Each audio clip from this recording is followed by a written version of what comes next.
How's it going, Yankee fans? Welcome back to Fireside Yankees with your boys Alex and Ryan. So today we're talking about two pitchers who could have an impact during the 2024 season, some low-key arms, one of them being prospect Will Warren, who, we know is a very talented pitcher, has some really great stuff. He's getting ready to make that transition, either being in the bullpen or as a spot starter. Certainly a lot of upside there. We're going to talk about his kind of potential and what he offers this Yankee team. And then Luke Weaver, a player the Yankees brought in, played a little bit at the end of last season. 1 year, $2 million deal. I believe he can get up to around $8 million in total incentives. But Weaver is kind of a journeyman, spent time with St. Louis, Arizona. He spent time with Arizona and Kansas City in 2022. And then last year, jumped between three different teams, Cincinnati, Seattle, and the Yankees. Pitched only 13.1 innings for us, but had a 3.38 ERA. So we're going to discuss why suddenly he saw a major increase in strikeouts. His ERA dropped significantly, wasn't giving up as many walks. His left on base percentage skyrocketed. What the hell happened to Luke Weaver? Why was he so good? We're going to talk about maybe what the Yankees introduced to help him get a little bit better and where he can offer value as a long inning relief role, kind of replacing that Lowkey role a little bit in terms of eating up those middle innings if we need him. I think he can be a nice little piece there as a spot starter as well. But Ryan, before we dive into the good stuff, how you doing today, my friend? I'm doing great, and as you mentioned with Luke Weaver is an interesting candidate for a breakout, or I wouldn't say a breakout, but more so of taking a step forward in his major league career, because he's a guy who already has his fastballs kind of in tune. His 4-seam fastball shape is good enough. He has 16 inches of vertical ride on it. With the Yankees, it was about 16.7, so there was an uptick in his ability to generate vertical movement. His changeup, he has a good feel for his changeup. It hasn't always been a consistent pitch, but getting a good feel for your changeup is extremely difficult. I mean, that's guys like Garrett Cole, Clark Schmidt, even guys like Nestor Cortez, Carlos Rodon. I mean, you could argue that entire rotation, with the exception of Marcus Stroman, has trouble getting a feel of their off-speed pitches, and there are some really talented pitchers in that group, so it's a tough pitch to get a good feel for. He increased his cutter usage with the Yankees. That's kind of the big story here.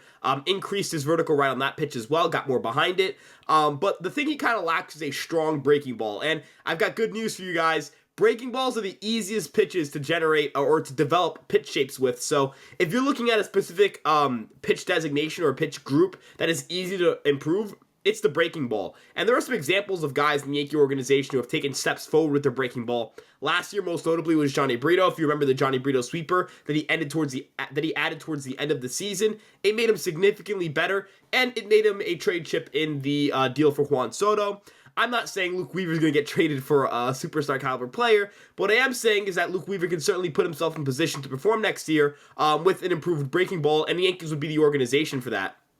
Now, speaking of what that breaking ball could be, I think a sweeper just makes a lot of sense. It's a large horizontal profile. You've already got the vertical profile, the changeup, and the four-seamer. You've already got a cutter that you can throw for strikes and get some break to the glove side, but not a crazy amount of break to the glove side. It's an easy pitch to command. You can throw it for strikes. Ultimately, I think that would make his profile really good, and I think it's the last thing he kind of needs. It's a reliable, good, and a whiff-heavy sweeper. A pitch like that you can get swings and misses with, and I think he'd be an excellent pitcher with it. And honestly, if you look at the Yankee organization, if you look at what they do well, it's sweepers. So not going to sit here and say Luke Weaver's going to have trouble developing that.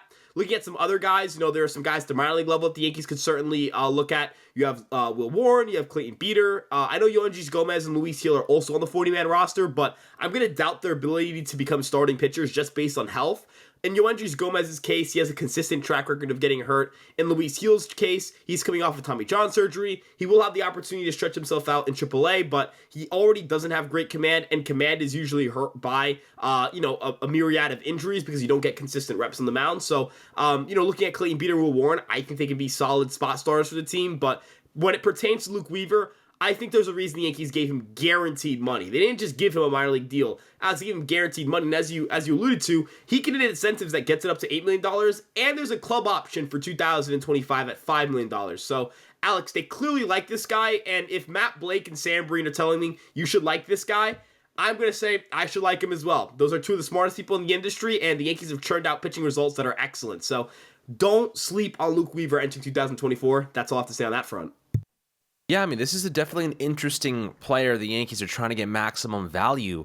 And I remember I was looking at his numbers, and I'm pretty sure he introduced a cutter this past season that saw interesting uptick in usage kind of as the season progressed here. So you kind of look at his 2023 metrics, and I'm pretty like once he joined the Yankees, I think he was starting to dabble with that cutter a little bit earlier. So he threw the cutter about 8.1% in July.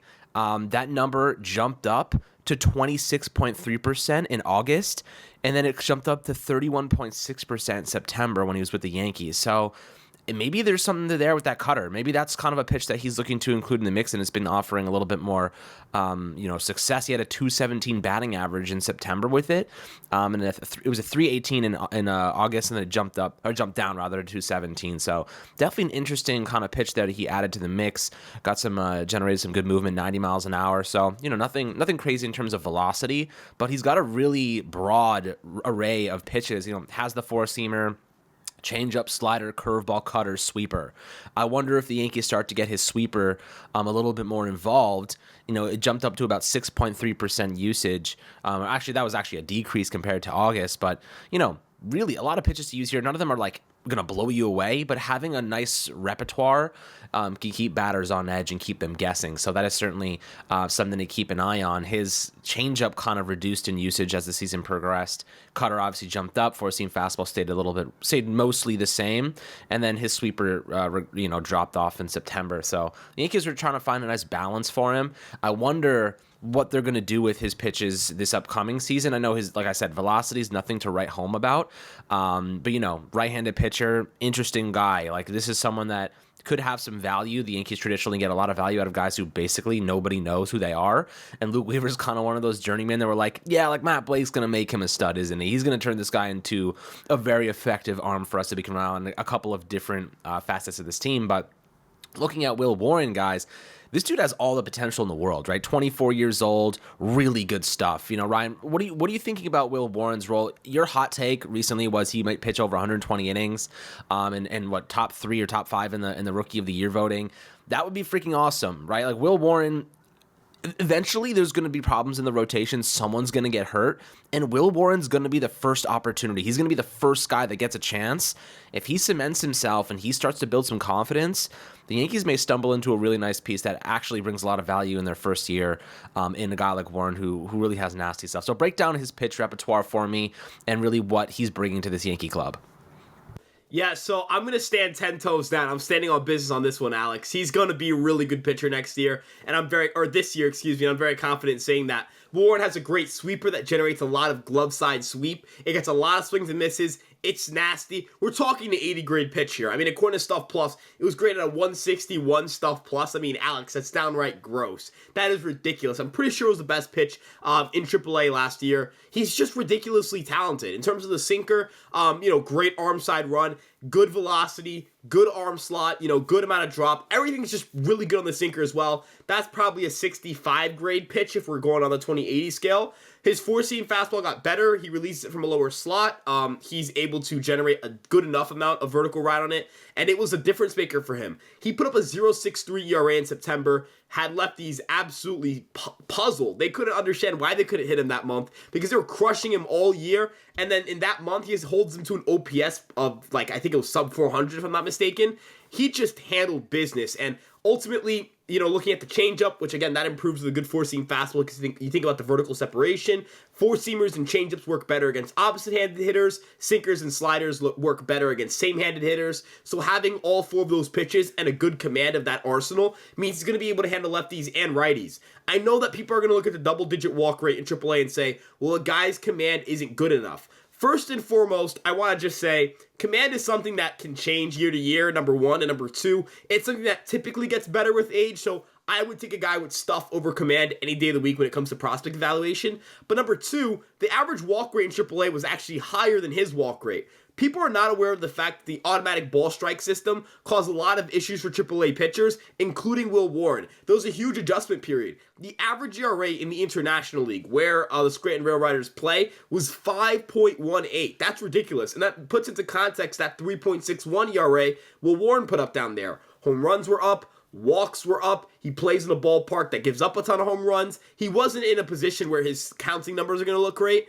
And I think in a world where the Yankees weren't so aggressive in his promotion, and in a world in which AAA is a little more normal, Will Warren's probably on a top 100 list somewhere. I'm going to be completely honest with you. I think he's that good. I think he's proven himself to have some of the best stuff in minor league baseball, and stuff always prevails. Again, think of a good pitcher you guys know that doesn't have great stuff. Because I see so many people sometimes say, 85 with command, that gets you drafted. That's BS. You know what I mean? I don't know a single person I've spoken to. I don't know a single person that recruits that says, yeah, I'll take 72 with command when it comes to, whether I want this guy on my D1 team or not. Or I'll take a guy with 89 in command over a guy throwing 99 miles an hour.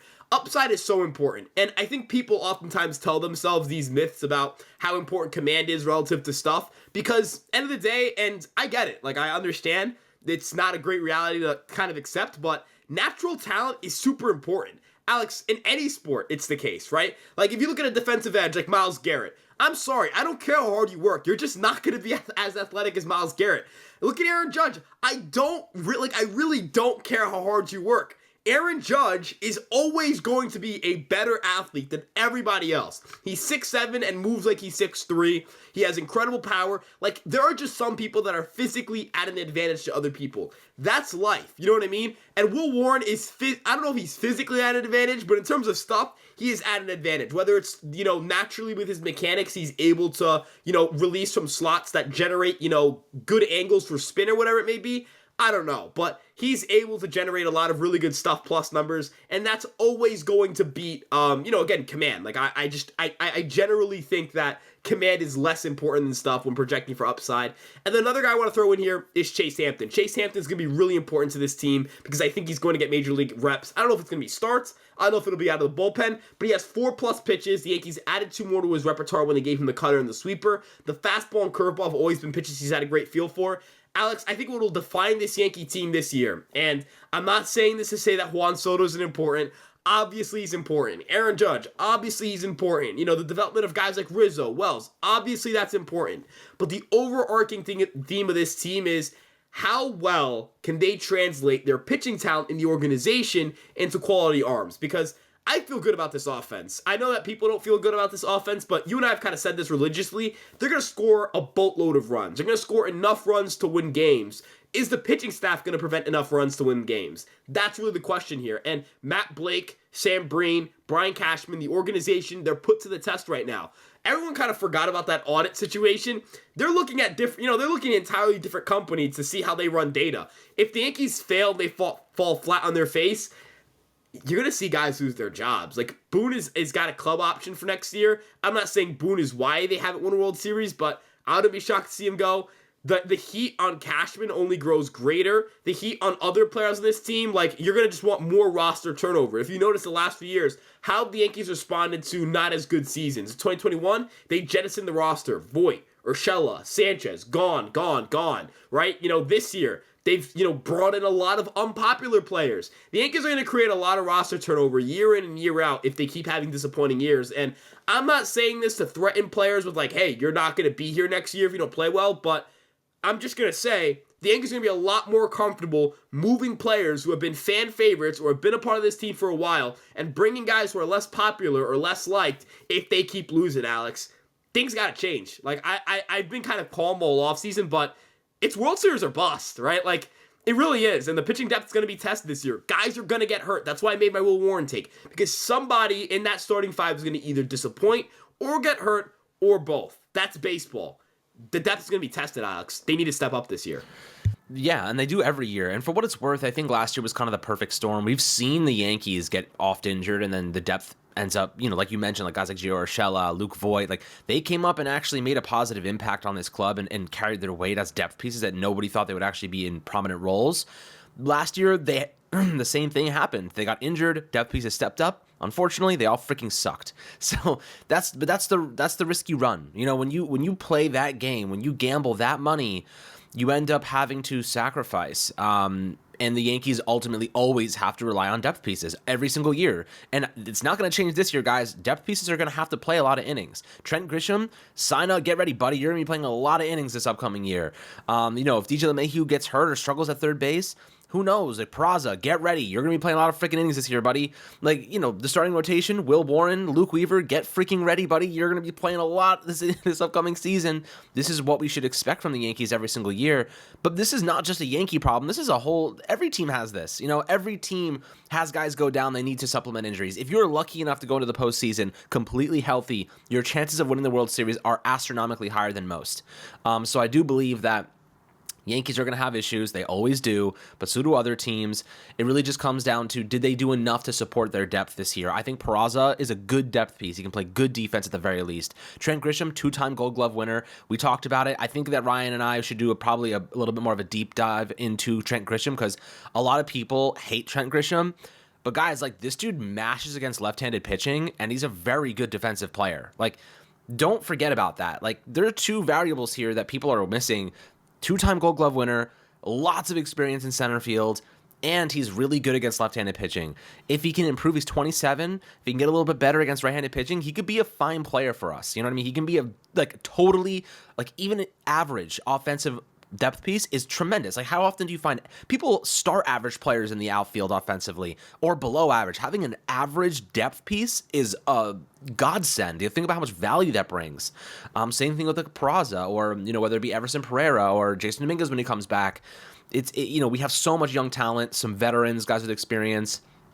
I think this team is a lot better than it was last year. I think most people would agree with that. If you don't really know what to tell you, adding Juan Soto should be enough juice to kind of get to that conclusion. But I'll say this right now: I don't think the Yankees are done. I think that they do need more pieces, but they may not need them right now. They may be able to wait until the deadline. Wait until that summer deadline, because you're able to guarantee those guys are healthy, right? We talked about depth pieces having to step in for injured players. The one way to eliminate signing someone or acquiring someone now that may get hurt along the way is waiting until the deadline to see, oh man, like Shane Bieber's expiring, they're not even in playoff contention, and he's healthy. Shane Bieber's ours. Corbin Burns, a lot more affordable, half a year into what's going to be him walking into free agency. Let's go get him. Let's win a World Series with Corbin Burns as our number 2 or 3. And that's really how I would operate right now, making pre moves, so that way you're trying to quell any of those concerns now, just for them to happen anyway in the future. Like, that's, it's a risk, it's a gamble. The easiest gamble to make is waiting to see if those guys are healthy at the deadline. So like, that's kind of where, do I think that we are done? No. Do I think we're done this season? Absolutely not. But for now, I think we probably are done with most of the big moves. I think maybe we'll see some competition scattered in over the next month or so. But I don't think Blake Snell is realistic unless his price tag comes way down, or he takes a much shorter term deal with an out, or a longer term with an out, maybe a club out after 3 seasons. I could see that being a possibility. I don't think Montgomery's coming here. Hector Neris signed a 1-year, $9 million deal with incentives that could reach $23 million. So obviously the Yankees are not going in that direction either. They can't because he's with the Cubs now. So, a lot of the top options are off the board, or just don't make much sense for us. But, I do like Luke Weaver, do like Will Warren to play pivotal roles in this team, whether it be via depth or having to be forced into starting roles.